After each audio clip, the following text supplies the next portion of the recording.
it is a whole. Thanks, sir. You got it.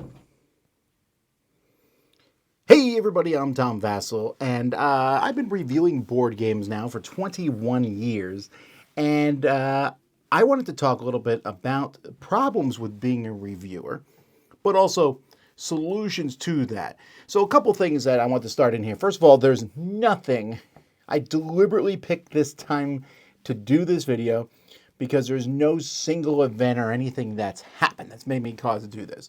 I've been thinking about doing this video for a while. And secondly, I really want to drive home that I understand when I say the problems of being a reviewer, that this is a humongous first world problem.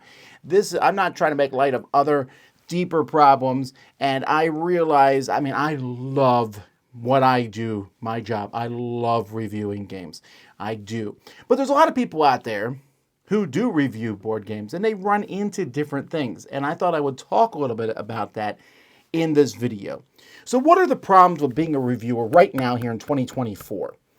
And so I just have these in no particular order. But first of all, there's the sheer volume of games that comes out. I mean, we're not talking just a couple games. And we're not even talking, let's say you say, well, you know what, I'll ignore all these minor little games and just concentrate on big, hot releases. And even that, there is literally thousands and thousands of games that come out over the course of the year. And even if you had the audacity to review 5 or 6 games per day, every day of the year, which is not really possible because where you're going to play time to play all these games and everything like that, you wouldn't be able to get to them all. So you have to figure out then what are you going to do here as a reviewer? Do you review hot things? Well, what is hot? And you'll get definitely everyone will tell you this is hot, this is hot. You can go to different tools on the internet like BoardGameGeek.com and pick games by ratings or by number of people. You can pick Kickstarter games to review to figure out what's hot. But then what about the little guys?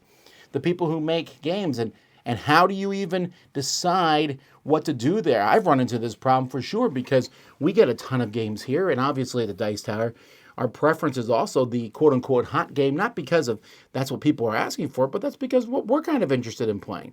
But we don't want to forget the small little games. But there's such a plethora out there. Anybody can run a Kickstarter now, and you don't even have to run a Kickstarter. You can do a print and play. You can run it through a service like GameCrafter. We actually have a policy in the Dice Tower. We don't review GameCrafter games, not because we're trying to shut that down, but because we just don't have the bandwidth to do another 3,000 to 4,000 games that come out each year on that. And then with this sheer volume of games, then there's Kickstarter on top of that. And if you start reviewing games at all, the lure of Kickstarter will come because companies will gladly send you games to preview the games and they want to do Kickstarter. And that can get messy and mixed up with reviewing the games later on. People also are just constantly in love for the future. Why haven't you reviewed this yet? Why haven't you reviewed this yet? And you'll just constantly have this pressure to keep reviewing and do this. And there's just so much out there. There's also the time it takes to review a game. Games vary in length and complexity for sure. And, so if you're a trick-taking game reviewer, you can get more of those done than if you were a dungeon crawl reviewer because, with campaigns and stuff out there, you have to play a game enough to be able to review it. And there's just so much. You can never play it enough. You'll never make people happy. People ask me all the time, how many times do you play a game? And I say, enough. Because it doesn't matter what number you say, you'll never make people happy. But then that's just playing the games is one part of it, putting your thoughts down.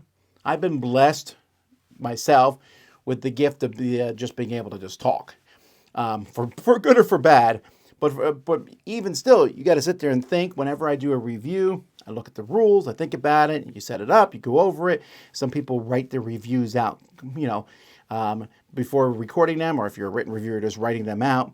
And you need to be concise and interesting. And all that combined takes a good chunk of time. Relationships can also be a problem. Now, even though board gaming is huge in all over the world and there's millions of gamers and stuff, it's still a fairly small industry.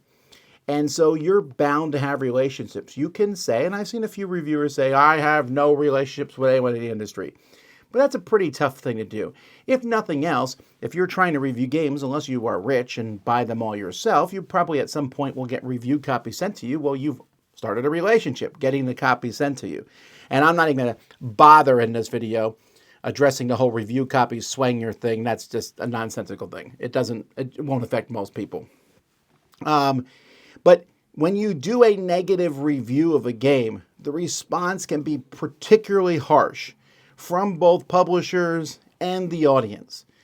On a personal note, I've had people send me very, very strongly worded emails accusing me of having no honor, no integrity. I'm full of hatred. I've had a couple where people said I've destroyed their lives. And then sometimes these people will, in particular, they might go and tell other people that happened, and then their fans will come after you and attack you. I don't think this is particularly true. If let's use an example of Shut Up and Sit Down, who probably their one video, if they do a video on a game, it probably is the single biggest impact a game can have. They can't destroy a game, even if they give a negative review. Now, if the game is bad in general and the reviewer says it's bad and people look at it and see that it's bad, yes, that can be. That's not just the reviewer itself. It was not a particularly good game. And a game that someone might not like, for example, I don't particularly love Brass Birmingham, but it's the #1 rated game on Board Game Geek, despite my tepid review of it. Because, again, the game overcame that because the game is that good. But you really do with these relationships, okay? Whether you're friends with people in the industry, and even if you're not friends with designers and publishers, you might become friends with designers and publishers even if you don't mean to, because your friends might become designers and publishers. If you play in a gaming group, there's a chance one of them will become a designer. And then how do you deal with that? And you have to deal with these things fairly, and you have to look at a game and put out all those relationships to the side when you come through that. There's other miscellaneous problems like, when you play a game, maybe there was a jerk in that game that ruined it for you. Maybe the environment you played the game with, we had to rush through this game.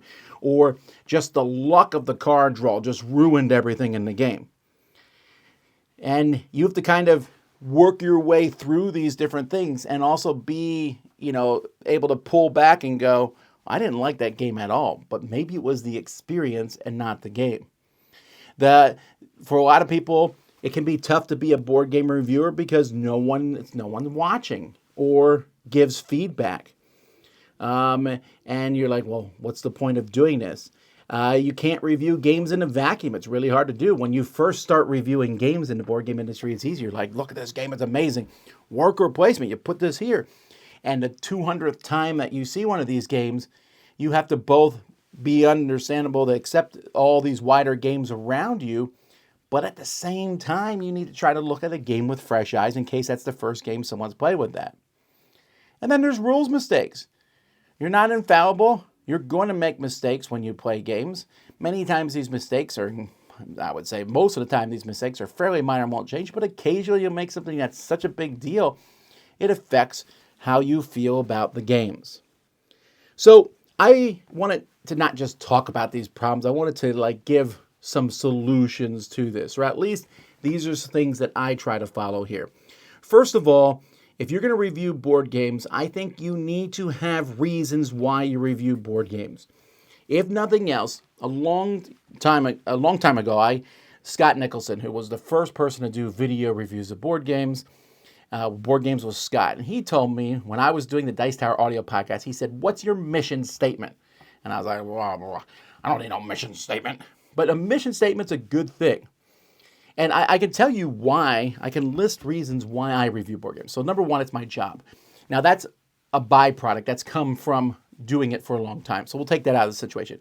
I would still review board games if it was my job. But why? Because I want to tell other people about board games that I have discovered and explored. I have that fun and necessity to be like, I found this. I want to tell others. I love that idea. And I like delving and exploring into the board game world. And I find that to be interesting and entertaining and do that. And I just love telling other people about them. And that's my reason for reviewing board games. If the Dice Tower collapsed and we weren't getting any money, I would still review board games because I know this because I did it for a decade. with even no thought of getting money for doing it because I love doing it. And if you are getting into reviewing because you want financial compensation or you want free games or whatever, I don't think that's a particularly good reason. It might happen, but it also might not happen. And if that's the reason you're doing it and it doesn't work out, then you are not going to enjoy what you do. Or even if you do it and you are getting financial things. I once saw a reviewer who does get financial things from the gaming talk about how they didn't particularly care for playing and reviewing games that much. And I guess you could do that. It just would be a job then. And I just think you can find other jobs. For me, I love doing this.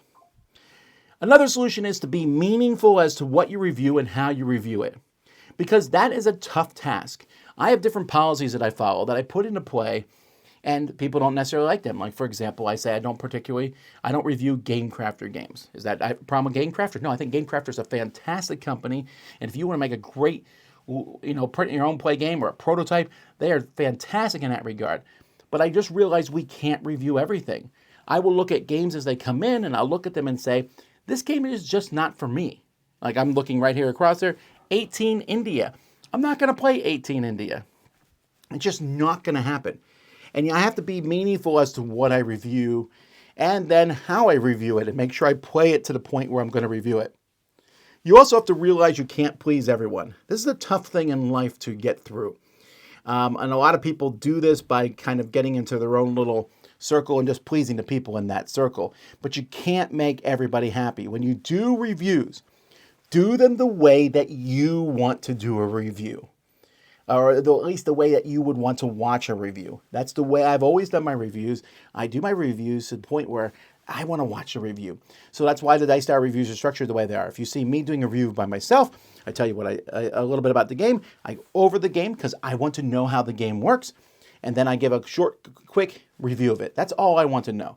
Or if we do a group review, then I have multiple people talking back and forth with their viewpoints in the game, and I also find that fascinating. That's what I like to do and watch and listen to. So that's the way I do it on my channel. Because guess what?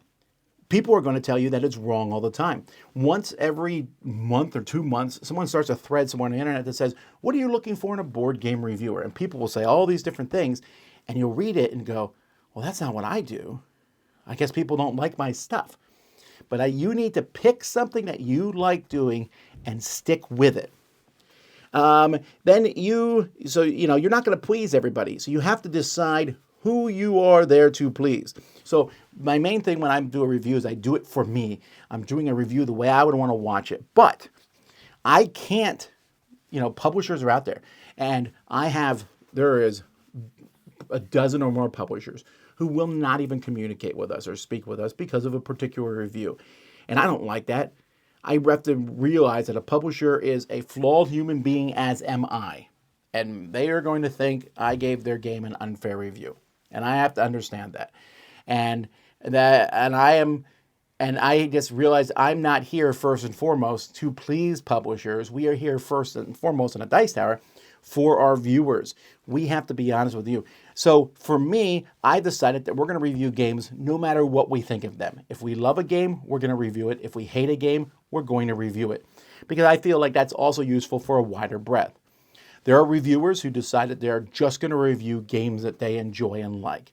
And that's fine. That's what they have decided to do.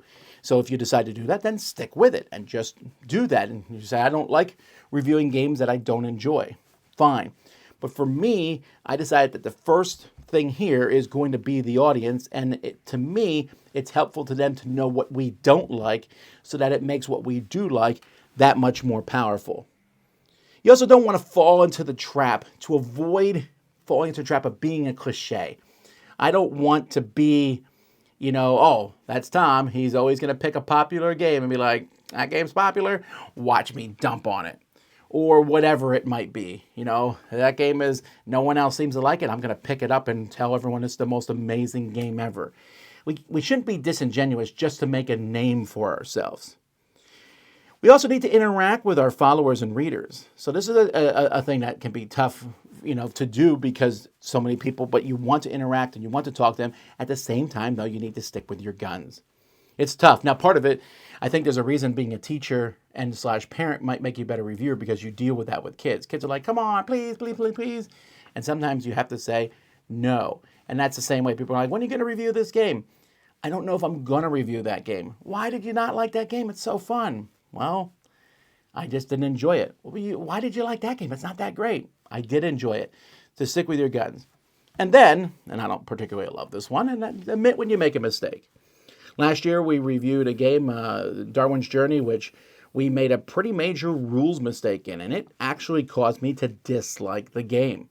And people pointed it out with us, so I pulled the review down, and we replayed it correctly and reposted it. Now, when I watch someone's going to be like, but in this one game you made a small minor rules mistake, or it was clear from the way you went over the game that you played it wrong. Most of the time that doesn't happen, and small, tiny rules mistakes very rarely affect enjoyment of the game. They really don't. But when you do make these mistakes, you gotta, come clean on them, and I don't like doing it. And also, I also need to realize as a reviewer that I'm not the be-all, end-all. If people come up to me and they're like, you don't like this game, but I love it. Well, great, that's fantastic, and that's the way it should be. But the main thing here is have fun. And I always say this to people, and I really mean it, that if you're reviewing games and you're not having fun, then stop doing it. Why are you wasting your time doing something that you don't enjoy? I love doing this. It's my favorite thing in the world to play and review board games. Well, maybe not my favorite thing in the world. I love hanging out with my family and doing things with them. But I mean, it is one of my favorite things. And I love games. It's been 21 years since I've started reviewing games, and I love them more than I did 21 years ago. I'm looking at the camera here, but behind the camera's piles of games. I'm looking at them thinking, ooh, I wonder if that game's any good. Ooh, I wonder if that game's any good. Ooh, what's this game like? That's just interesting to me, and it's fun. And that's why I do it. So there's a lot of people jumping into reviews. I mean, it used to be there was maybe 5 or 10 board game reviewers, and now there's hundreds, if not thousands, of board game reviewers out there. And it can be a tough thing to do, and I see people come in and leave. But I also see some people who review games sometimes, and they're like, oh, it's tough, it's tough. I want to be like, listen, no one's making you do this. You don't have to do it. You can do something else. And but if you do love doing it, don't let a few negative voices stop you. Go out and have fun. Just tell people. Internet's a rough and wild place. But I've also found some great moments of joy there. So that's my thoughts on being a board game reviewer. I'm Tom Vasel, and you've been watching The Dice Tower.